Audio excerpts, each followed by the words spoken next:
Hey, greetings everybody, Madron here. I just had this amazing game actually with Genji, and I know that he's pretty much not the way to go character right now.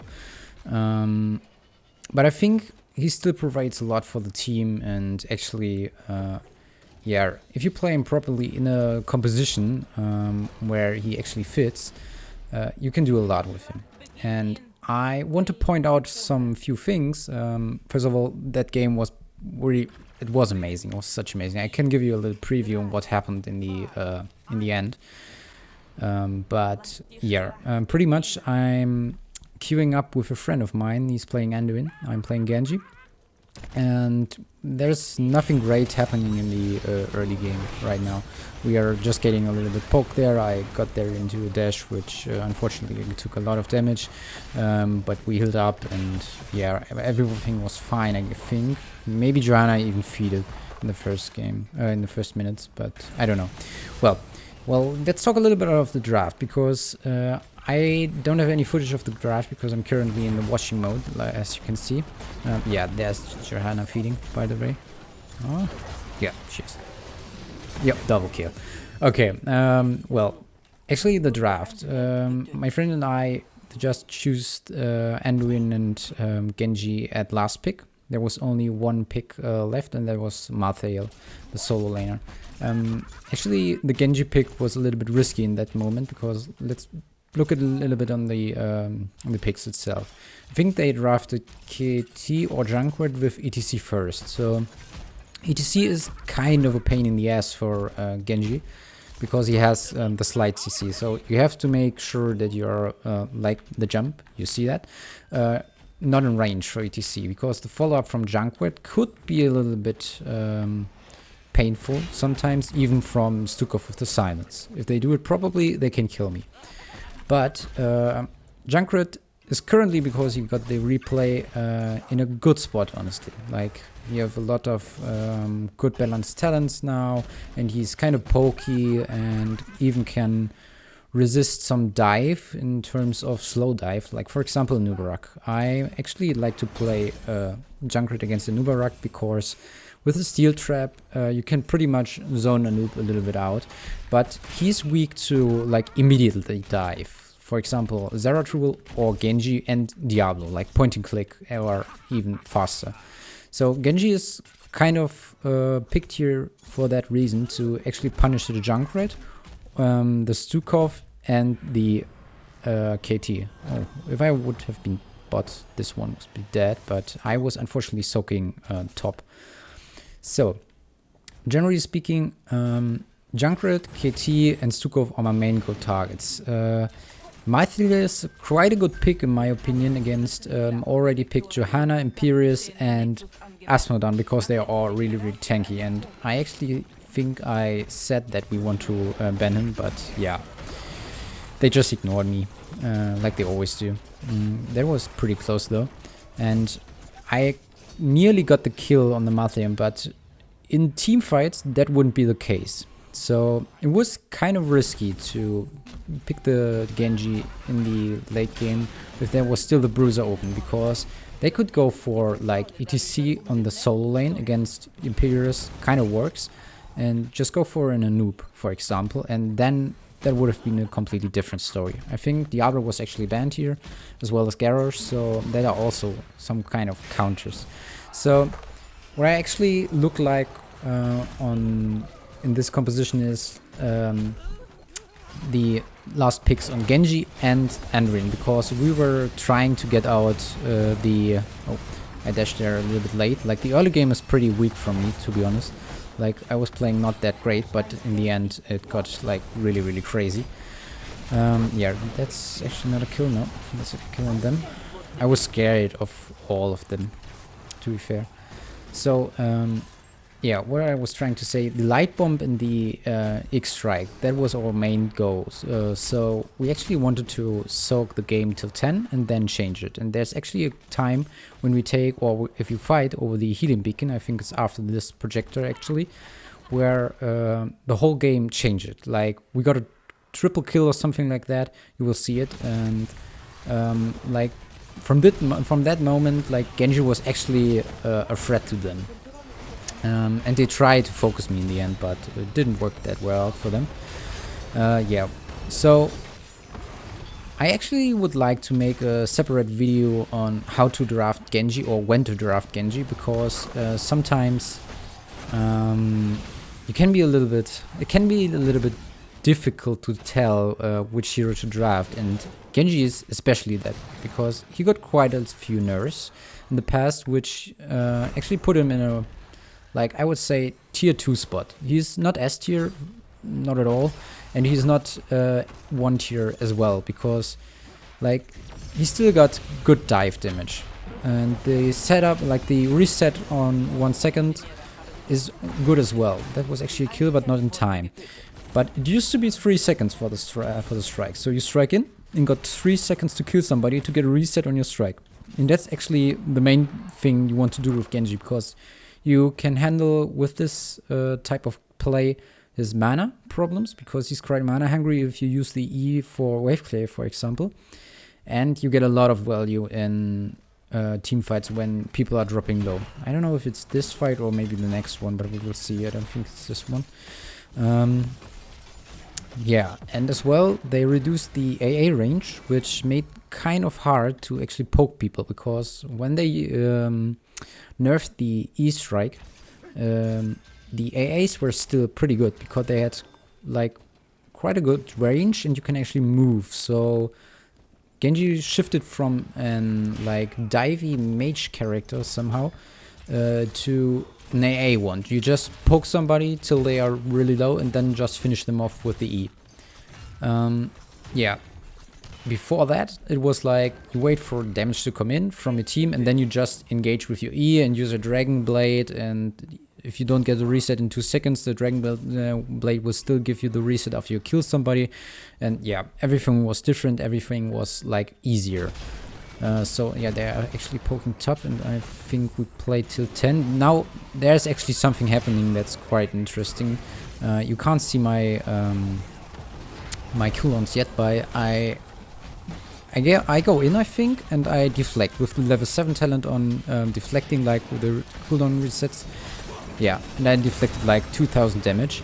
Now I'm on 5 seconds. My friend healed me up. I needed 1 more second. I walked back and boom. Like there were 2 ults used, even 3. The Junkrat Riptide was used as well. And now here 10. I'm just backing because I need mana and health. And we are just backing, soaking 10, and then the fight over this one happens. And that changed the whole game. Like literally, we got a big advantage on level 10 with our heroics, because I think the heroics are actually in our favor. Like, the stun is pretty good from Johanna. The shield is saving Imperius from the ult of Malthael. Well, yeah, Asmodon is Asmodon. I don't like the Asmodon here, actually, but he did quite a good job, I think. Like, he's stacking already, and I think he was on nearly 200 stacks on level 10, and that's actually what you want to do with Asmodon. Like, 200 stacks is your way to go for him. If you don't hit that till 10, you will have struggled to actually get it later on, because if the enemy played smart, they won't feed you that many stacks, but you also are kind of in a trouble or in a hurry to gain stacks over minions, because you can't really get them, because the late game mostly consists of playing in a 4-man. Yeah, that was a kill, unfortunately, on Johanna, and I think Imperius suffers from the trap here. Yeah, and he dies as well.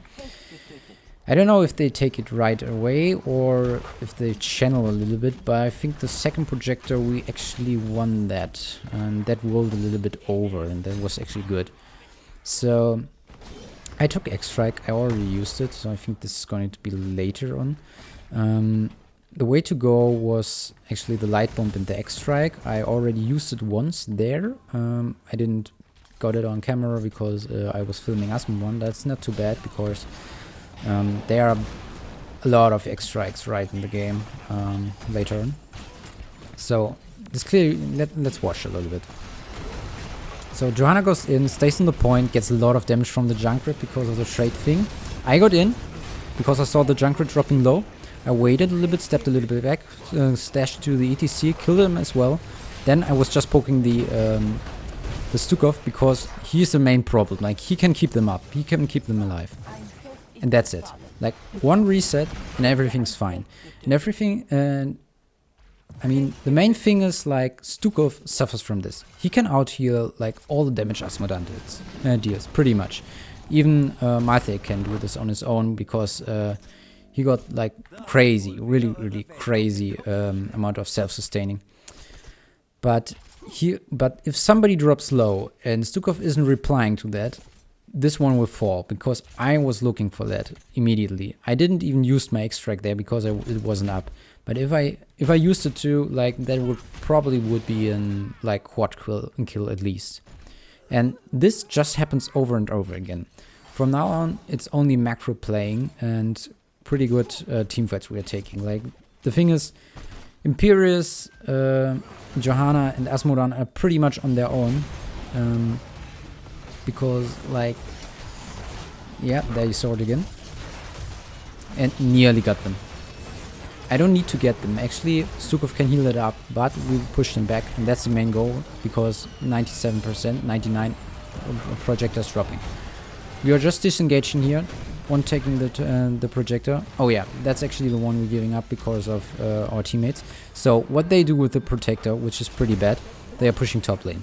So Mathia got percentage-based damage. You see the protector is already on 50%, even dropping further and further and further and further. And we only get the tower here and the wall there.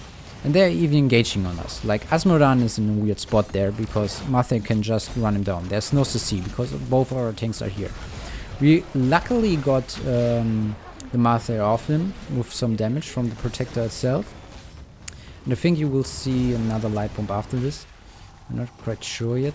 But I think I just disengaged. Yeah, okay, we just disengage in doing the camp right now because we want to go macro play. So what we should have done else, like, there's no value top. The next objective is on this one here, on the bot one. So what you want to do with this protector is the same what you want to do with the first protector. You go to the lane where the next protector spawns. It's always mid, top, bot, and then again mid. So to the fifth you most likely don't get, because the fourth one is pretty much GG. And you prep always the lane which the next one, except the third one. With the third one you want to go push this and even this maybe. Or if they hard depush you there, you can push this, for example, or this. Doesn't really matter, just what you like. So instead of just wasting the protector like the tanks did, you should have gone from here to here and just poke this fountain down. This is everything you want to do. But I think things getting interesting here again. They are getting poked, and I don't care. I honestly don't care, because like, when they die, it's pretty much good for me because all the cooldowns are gone for them. But I think I decided to not engage here. Maybe later. I don't remember quite. Ah yeah, that was the mosh pit just used for me. That's 120 seconds cooldown left. And it was actually lucky because I jumped in, the jungler dropped his mine, and I was going there. Like, my main goal was just to scare them a little bit off, because those both guys were low. Asmodan wasn't that low. But I'm still afraid of Marthael's ult. He already used it, but I didn't see it. So what I want, or what I try to do in the game till we got a good engage, actually just make them to waste some cooldowns, especially the Malthael one. If my buddy Fury can just heal him up, so Malthael uses his R, so it's heroic, and it doesn't kill them, that's like 65-second cooldown, but he already got like 2 stacks or something. So we got the short window of like maybe 50, maybe 40 seconds. And in this section actually we can go further, because the tanks can actually tank instead of just being scared of getting killed. So we're taking just healing. They are doing right. They already pushed bot and we just took our healing. That's really unfortunate, but we took the healing as well because of the Asmodan split pushing with the demon. So now it's 16 versus 16, and Genji shines in level 16 because the E strike, so the strike gets a little bit closer. There's again the light bomb. I dash forward, move a little bit back, and try to kill the KT because he was on focus. Unfortunately, Johanna died. But we are still poking, and actually it looks pretty good because Junkrat is really, really low, and ETC is in a bad position there. I think he managed to get out. Yeah, I was running stupidly here. But yeah. So that's not too bad. I decided to actually stay here and said, yeah, here, go over here. If they come, we have to disengage because there are 4. ETC just wasted a lot of time backing, I saw that. And Madron was doing a great job in soaking the lanes. So our next goal is actually get this protector. And unfortunately something happens. I think Imperius or Johanna died. Like literally 2 seconds before the objective gets down. I mean, Imperius is still in a bad place here. Like, he shouldn't be up there. I can poke because I can easily disengage. There's nothing to stop me except ETC. If I'm not in AA range for ETC, I'm fine. He isn't though. That was pretty close. Fury had to use his trait. There was a good kill. Oh, there was a good kill on the Junkrat actually, where I did not that much. He was a Johanna used with the light bomb to actually clear it off. Unfortunately, she dies. But we are looking for kills. I'm jumping in. Getting the Stukov. Not that. Nope, I didn't. But we scared them off again. And from now, I'm just playing full macro. We are 1 man down. And we actually could push this. And then this. But we got Malthael on the enemy team, so I got into the protector with Imperius and I said to my friend on Anduin, like, be careful if somebody comes, just go away, we don't want to feed anything. They are already coming. Like Stufan and Malthael, I'm not going to kill this with the protector. So what am I doing? I'm actually trying to push Malthael away and just siege all the forts because we need lane pressure. They are pressuring this lane, they are nearly got this fort, and the next objective will be here, and we can finish over any lane with the next projectile. Gonna be hard a little bit because we don't got a keep yet, but we need the D push because Asmodon is currently busy with dealing with the top lane, and we don't want to do this anymore in the late game. So I was trying to get all the forts as well, the experience from it, so we hit 20 earlier. That didn't work out that great because Asmodon died unfortunately. But the rest of us just disengaged pretty good. So this didn't fall, but at least we got 2 forts out of it. I was actually looking for a re-engage after the protector expires, and I think I got a pretty good one. Yeah, there you go. There's a disengage, there's a bomb.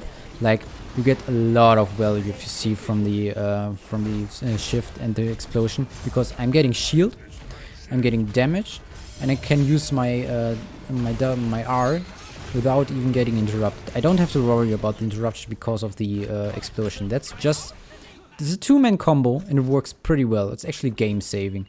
Like, that pushed a 4-man group away. And we got a kill out of this, out of a 4 versus 5. And we can take now the healing, we can take the turret, we can take this camp, and we may be even ready for this camp if we are on time. But I don't think we are, we're actually just taking this one.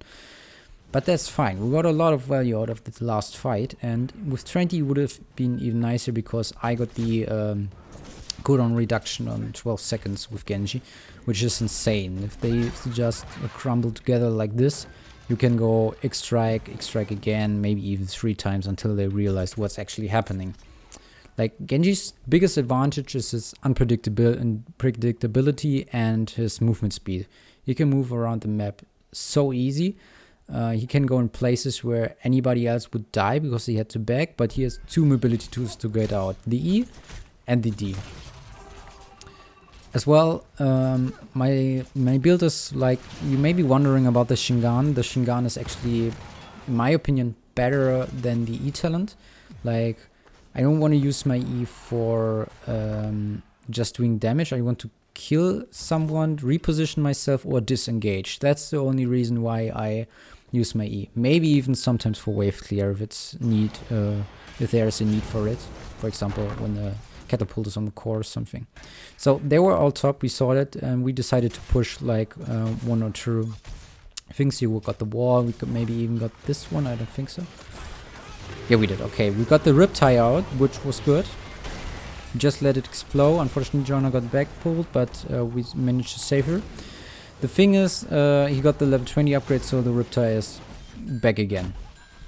Otherwise, that would have been a great trade. Just a little health for an ult with a pretty big cooldown of 75 seconds. That's kind of that's quite okay. But currently, our win condition is on bot. I actually decide later on that we are going mid. So now they are crumbled together again, and I have got my reset. We're waiting for the Riptide to expire, and I think then I engage when they are stuck together. Let's have a quick look. Now we are a little poking here. Nothing too crazy, just moving around looking for something. There's the slide, that's really important. I always look for the enemy tank to slide, and that's the first extract, the second extract, and I even got it back. I got it, but the mosh pit was a little bit fucking us up. I just moved back because there was no way I'm gonna kill them alone. We're all pretty low. Imperius is nearly dying. I think he even dies. Yep, he does.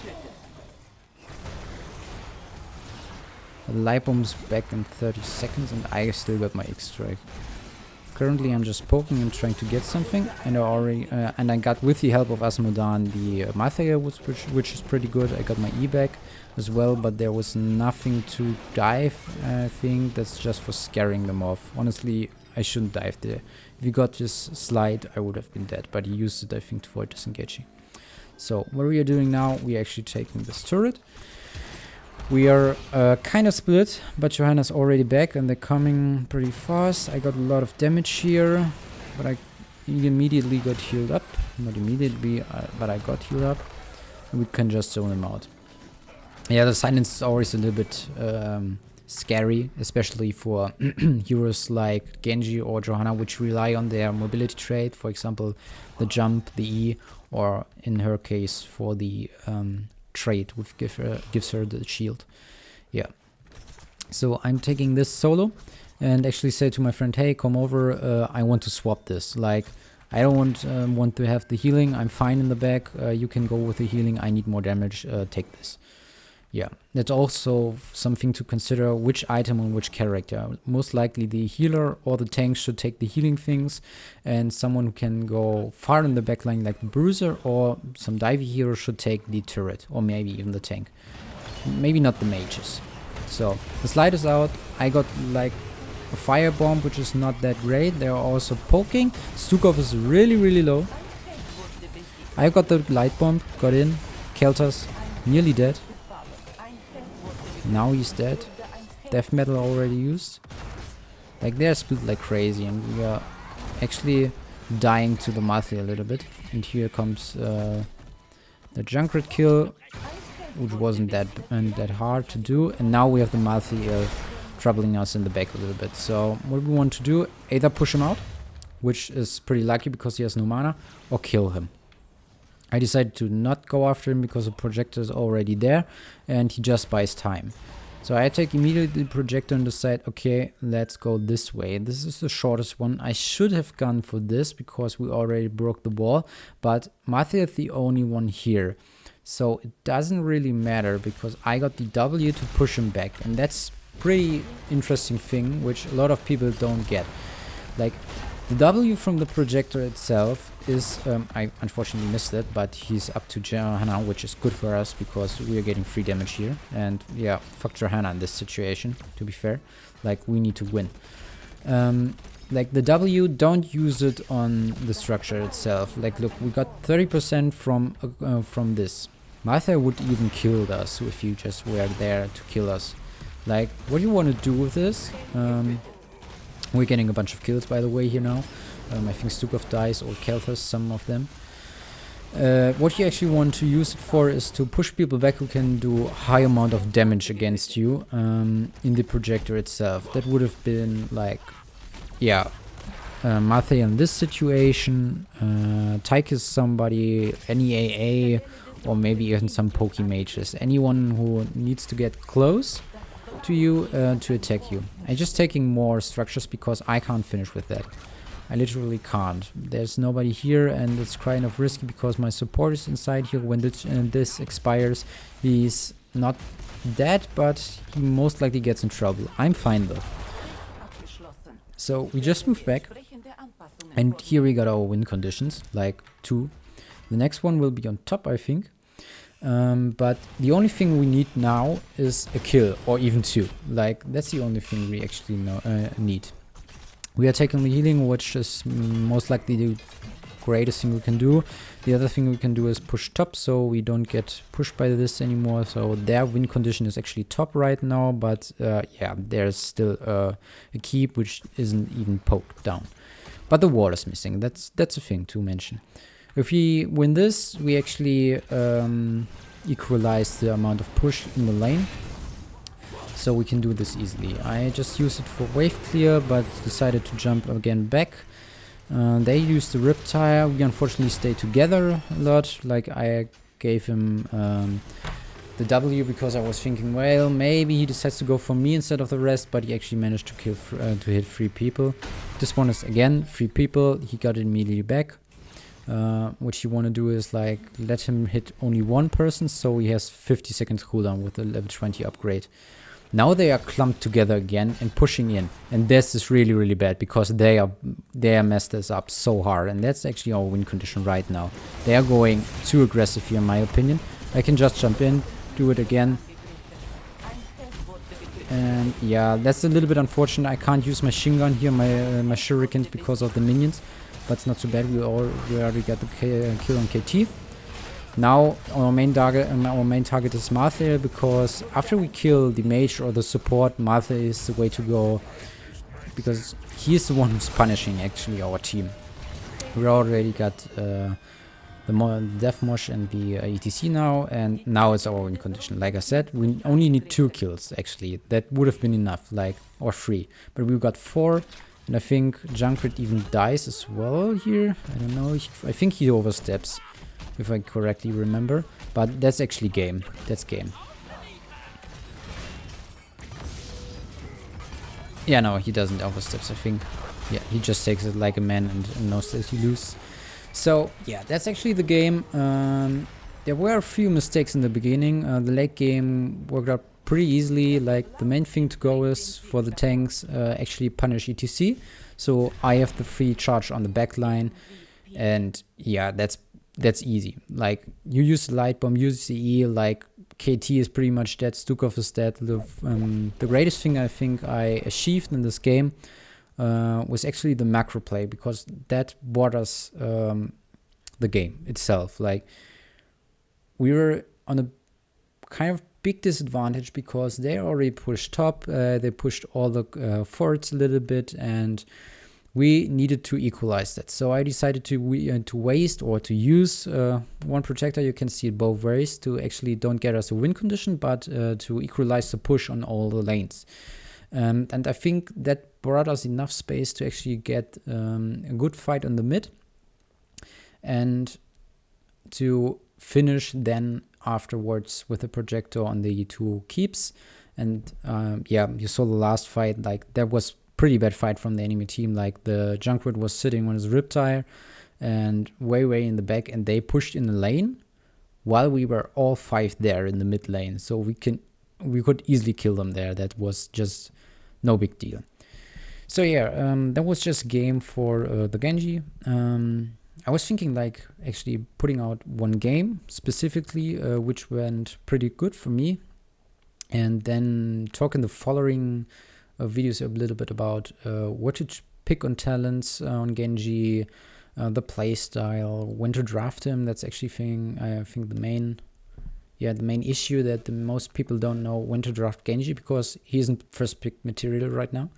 He's like late to non-pick material. Like, you don't want to play Genji every game.